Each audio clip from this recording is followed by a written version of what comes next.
pandemia en Estados Unidos. ¿Cómo está la situación en el nuevo epicentro que preocupa al mundo, sobre todo el estado de Nueva York, pero también se está diseminando peligrosamente? ¿Por qué el gobierno ha decidido recomendarle a la población el uso de barbijos caseros? Este es el tema.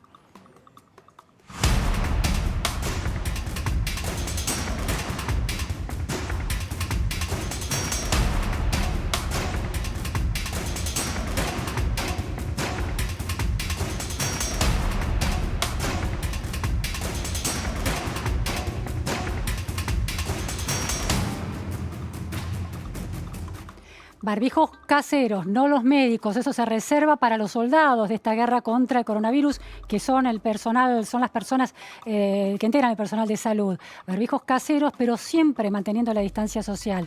No reemplaza la distancia social. Eso avanza como política pública en Estados Unidos. Estamos con Rafael Matus Ruiz en comunicación, corresponsal de La Nación en ese país. Muy buenas tardes, Rafael. Gracias por atendernos. ¿Qué tal, Luciana? ¿Cómo estás? Bien, muy bien. Rafael, ¿cuáles son hoy las cifras de contagiados y de fallecimientos en Estados Unidos? ¿Y en qué contexto, bueno, se da esta polémica entre las autoridades y la OMS en relación al uso de barbijos caseros? Bueno, estamos esperando a ver si el gobierno de Donald Trump efectivamente decide recomendarle a la gente que salga a la calle con barbijo, ¿no? Se estima más o menos que el 25% de las personas que han contraído el nuevo coronavirus no presentan síntomas y por lo tanto si salen a la calle pueden llegar a contagiar a otras personas.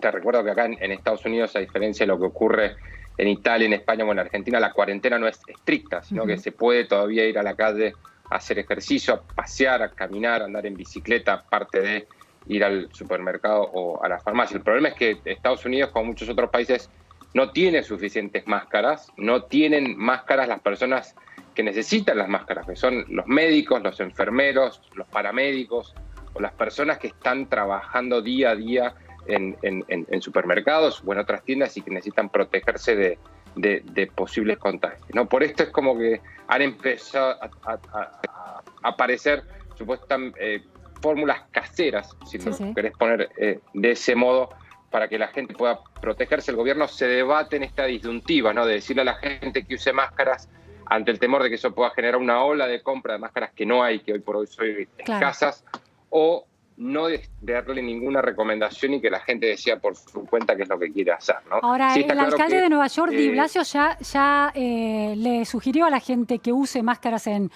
caseras siempre, barbijos caseros, en la ciudad de Nueva York. Claro, sí, esto me estoy refiriendo específicamente a la Casa Blanca y al gobierno federal y al Centro de Control de Enfermedades. La respuesta en Estados Unidos de las autoridades, como vos bien lo remarcás con esta recomendación de Blasio, ha sido bastante heterogénea. Tenés gobernadores que todavía no le han dado ninguna instrucción a sus ciudadanos y gobernadores que han impuesto restricciones para poder salir de la casa y hacer una vida normal para tratar de imponer esta política de distanciamiento social, ¿no? Anthony Fauci, que bueno, es la persona al cargo de la estrategia sanitaria, el director del Instituto Nacional de Alergias y Enfermedades Contagiosas en Estados Unidos, le dio una entrevista a Fox News y planteó que analizaban y que era muy probable que avanzaran con esa sugerencia de los barbijos caseros. Sí, como te digo, está puesta la disyuntiva sobre la mesa, sobre todo porque hay una preocupación muy puntual y es que la información que se empieza a conocer del nuevo coronavirus indica que las personas asintomáticas también pueden llegar a transmitir el virus. Claro. Recordemos que este es un patógeno nuevo sobre el cual todavía los médicos, los virólogos, los epidemiólogos están intentando conocer toda la información respecto de cómo funciona y cómo se transmite. Y en esta carrera por tratar de aplanar la curva, los gobiernos suelen tratar de errar por el lado de la prudencia, claro, tratando de ultimar las precauciones. ¿Cuántos son hoy los contagiados, Rafael, y la cifra de muertos por coronavirus en Estados Unidos? Mira, es un número que cambia literalmente hora tras hora, ¿no? Así de trágica es la pandemia, así de voraz ha sido el avance de la enfermedad COVID COVID-19. Ahora en Estados Unidos ya hay más de 260.000 casos y se prevé que incluso hoy la cantidad de muertes puede llegar a 7.000. Estamos en la parte ascendente de la curva, por lo tanto, cada día vamos a tener una mayor cantidad de muertos, ¿no? Hasta que se llegue al pico, que varía mucho de región en región. En algunos casos es a mediados de abril, en otros a fines de mayo. Aquí en Washington hoy la alcaldesa dijo que probablemente sea a principios de junio. Rafael, ¿el estado de Nueva York y la ciudad de Nueva York sigue siendo la más afectada? Perdón, te escuché justo mal la pregunta, Luciana. Sí, el estado de Nueva York y la ciudad de Nueva York siguen teniendo la mayor cantidad de contagios y de fallecimientos. Sí, y va a ser así durante un tiempo más. Hay otros focos en el país que las autoridades están mirando muy de cerca, en concreto en Detroit, en Michigan, también en New Orleans, en Luisiana. Son dos centros urbanos a los cuales las autoridades están mirando muy de cerca.